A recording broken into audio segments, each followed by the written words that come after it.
कच्चा चिट्ठा का स्पेशल शो आज अटारी वाघा बॉर्डर से जा रहा है। वही अटारी वाघा बॉर्डर जहां अमृतसर से दूरी इसकी 32 किलोमीटर है तो लाहौर से इसकी दूरी महज 24 किलोमीटर दूर है।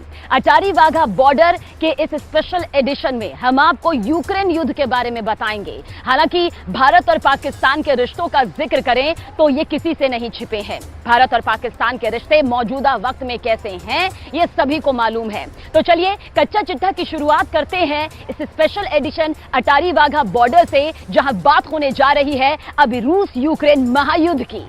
इस वक्त युद्ध के मैदान से सबसे बड़ी खबर यही है कि पुतिन ने चेचन कमांडर रमजान कादिरोव को परमाणु सेंटर का कमांडर बना दिया है। यानी कि अब परमाणु बम का बटन रमजान कादिरोव के हाथ में है और यही बात पूरे यूरोप को डराने के लिए काफी है, क्योंकि ये बहुत बड़ी जिम्मेदारी अब कादिरोव को सौंप दी गई है। इसलिए परमाणु बम का खतरा भी अब हद से ज्यादा बढ़ गया है।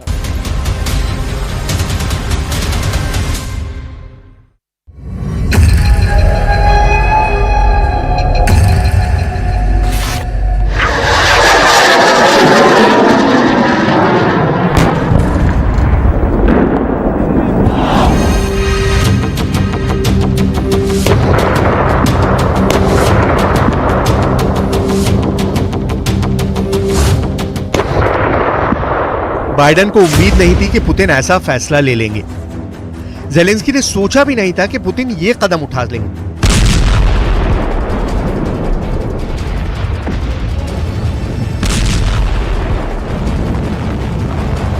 फ्रांस के राष्ट्रपति इमैनुअल मैक्रों को भी भनक नहीं लगी। ब्रिटेन की सरकार भी चौंक गई। आखिर ऐसा क्या कर दिया पुतिन ने?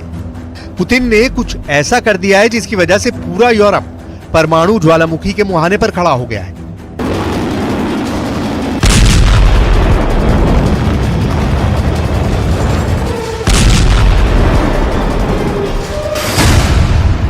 परमाणु ठिकानों की चाबी पुतिन ने एक ऐसे खतरनाक कमांडर के हाथ में सौंप दी है जो पहले ही यूक्रेन पर परमाणु हमले की धमकी दे चुका है।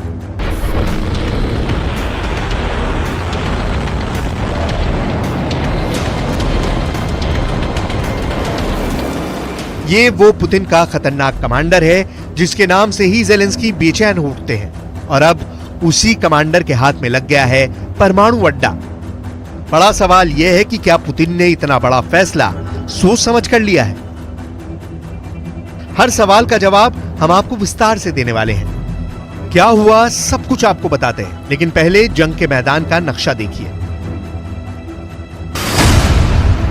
यूक्रेन में यह इलाका है ज़ैपोरिज़िया और इसी इलाके में एक और कस्बा है जिसका नाम है इनेरोदार और यहीं पर ज़ैपोरिज़िया का परमाणु संयंत्र।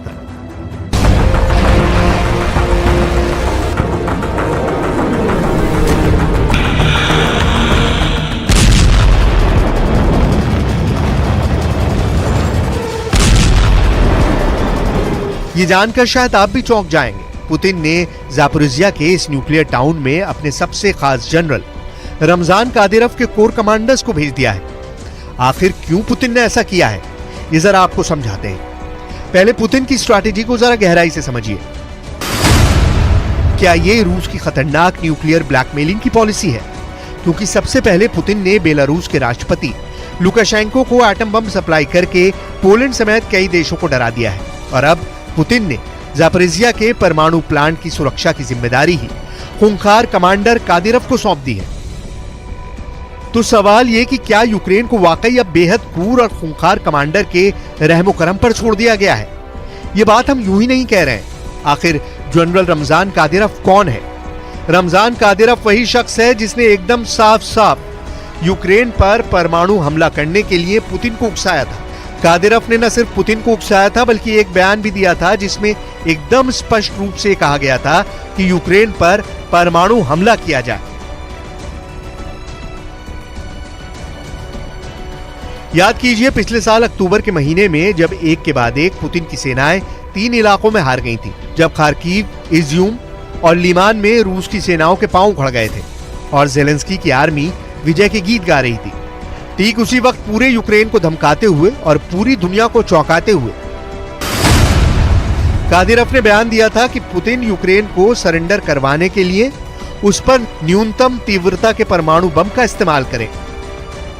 रमजान कादिरव उस वक्त रूस की हार से इस कदर बौखला गया था कि उसने अपने टेलीग्राम चैनल पर सीधे सीधे हिरोशिमा और नागासाकी की घटना का जिक्र करते हुए लिखा था कि मुझे नहीं पता कि लीमान में हुई हार पर रूस के रक्षा मंत्रालय को सुप्रीम कमांडर इन चीफ क्या रिपोर्ट देता है, लेकिन मेरी व्यक्तिगत राय में अब समय आ गया है कि रूस के बॉर्डर्स पर मार्शल लॉ की घोषणा कर दी जाए और न्यूनतम क्षमता के परमाणु हथियार तैयार किए जाएं। ये जरूरी नहीं कि हर फैसला पश्चिमी देशों और अमेरिका को ध्यान में रखकर लिया जाए। अमेरिका पहले भी परमाणु बम से हमला कर चुका है और हमारे खिलाफ तो अमेरिका बहुत कुछ कर चुका है। अब आप खुद सोचिए कि यह मामला कितना गंभीर है कि जिस कमांडर ने यूक्रेन को परमाणु हमले करके मिटा देने की बात कही हो, उसी कमांडर के हाथ में यूक्रेन का न्यूक्लियर टाउन दे दिया जाए, जो कि यूरोप का भी सबसे बड़ा परमाणु संयंत्र है। सबसे बड़ी बात यह है कि कादिरव ने यह साफ संकेत दिया है कि जिस तरह से अमेरिका ने हिरोशिमा और नागासाकी पर हमला करके जापान को सरेंडर करवाया था, वैसे ही पुतिन यूक्रेन पर परमाणु हमला करके ज़ेलेंस्की को सरेंडर करवाए। अब कई और घटनाओं की असली वजह भी सामने आने लगी है। दरअसल ज़ापोरिज़िया के न्यूक्लियर टाउन में किस तरह की साजिशें चल रही हैं, इसका पर्दाफाश धीरे धीरे हो रहा है। ज़ेलेंस्की ने दावा किया था कि ज़ापोरिज़िया के अंदर जहां पर परमाणु संयंत्र हैं, उस इमारत के अंडरग्राउंड में और छत पर पुतिन बड़े बड़े बम फिट करने का आदेश दे चुके हैं। ये सब इसलिए किया जा रहा है ताकि किसी भी वक्त ज़ापोरिज़िया के परमाणु संयंत्र को उड़ाया जा सके। तब ज़ेलेंस्की ने न सिर्फ खुलकर ये बात कही थी, बल्कि इस पर फ्रांस के राष्ट्रपति इमैनुअल मैक्रों को फोन भी किया था। Від нашої розвідки ми маємо інформацію про те, що на даху кількох енергоблоків Запорізької атомної станції російські військові розмістили предмети, схожі на вибухівку. Можливо, щоб імітувати удар по станції, можливо, у них якісь інші сценарії, але в будь-якому випадку світ бачить і не може не бачити, що єдиним джерелом небезпеки для Запорізької атомної станції є саме Росія і ніхто інший. На жаль, не було вчасної і масштабної реакції на теракт проти Каховської гідроелектростанції. Це може надихати Кремль на нове зло. उस वक्त ज़ेलेंस्की के इन दावों पर सवाल खड़े हो रहे थे, लेकिन अब ये दावे बिल्कुल सही नजर आ रहे हैं, क्योंकि अगर इस वक्त ज़ापोरिज़िया के परमाणु केंद्र पर रमजान कादिरव का ही कब्जा था, तो ये मानकर चलिए कि कादिरव के खूंखार सैनिक कुछ भी कर सकते हैं। ज़ापोरिज़िया के न्यूक्लियर टाउन पर कादिरव के सैनिकों का कब्जा है।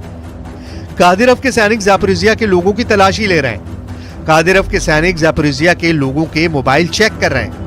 ये जांच की जा रही है कि कहीं किसी भी यूक्रेन के नागरिक ने यूक्रेन की सेना को फंडिंग तो नहीं की है। जिन लोगों के मोबाइल में इस बात के सबूत मिल रहे हैं कि उन्होंने यूक्रेन की सेना को फंडिंग की है, उनकी जान खतरे में पड़ी हुई है। अब देखिए, कादिरव की स्ट्रैटेजी ऐसी है कि इन घटनाओं का तो यूरोप के मीडिया में कहीं जिक्र भी नहीं हो पा रहा, क्योंकि लोग इसी चिंता में डूबे हुए हैं कि कहीं कादिरव के सैनिकों ने ही परमाणु ठिकाने पर कोई बड़ा खेल कर दिया तो यूरोप की करोड़ों की आबादी का क्या होगा। अगर परमाणु विकिरण शुरू हो जाता है तो इससे सबसे ज्यादा प्रभावित यूक्रेन होगा। इसके अलावा तुर्की में भी परमाणु विकिरण का असर पड़ सकता है। फिनलैंड और स्कैंडिनेवियन देशों में भी परमाणु रेडिएशन भारी तबाही मचा सकता है। यूरोप के कई देश इस परमाणु विकिरण की जद में आ सकते हैं। यानी खतरा तो बहुत बड़ा है, और यही वजह है कि जब से यूक्रेन का युद्ध शुरू हुआ है और यूरोप के सबसे बड़े परमाणु संयंत्र यूक्रेन के ज़ापोरिज़िया परमाणु संयंत्र पर रूस का कब्जा हुआ है, तब से ही लगातार यूरोप के तमाम देशों और खासकर सुरक्षा एजेंसियों की सांसें अटकी हुई हैं। यानी अपने आप में एक बहुत बड़ा खतरा है और ये पूरी इंसानियत पर एक बड़ा संकट है। ज़ेलेंस्की आज इसलिए दबाव में है क्योंकि पुतिन ने युद्ध की शुरुआत में ही बहुत जबरदस्त कूटनीति के साथ ज़ापोरिज़िया पर पहले ही हमला करके कब्जा कर लिया था, और इसी वजह से उनको अब तक युद्ध में फायदा भी मिल रहा है। इस परमाणु संयंत्र में इतनी ऊर्जा पैदा की जा सकती है कि यूक्रेन के बड़े हिस्से को बिजली सप्लाई की जा सकती है। यही वजह है कि रणनीतिक दृष्टि से अहम इस इलाके पर रूस ने युद्ध के दिनों में ही कब्जा जमा लिया था। 26 फरवरी को रूस की फौजों ने बेद्रियांस्क पर कब्जा किया। 1 मार्च को रूस ने मेलिटोपोल पर कब्जा किया और 4 मार्च को रूस ने इनरोडर पर कब्जा कर लिया, जहां पर ज़ैपोरिज़िया का न्यूक्लियर प्लांट मौजूद है। अगर ज़ेलेंस्की को दोबारा इस परमाणु प्लांट पर कब्जा करना है तो उनको सबसे पहले इन्हीं 3 शहरों पर कब्जा करना होगा और पुतिन के कब्जे से यूक्रेन के शहरों को बाहर निकाल पाना कोई हंसी खेल नहीं है।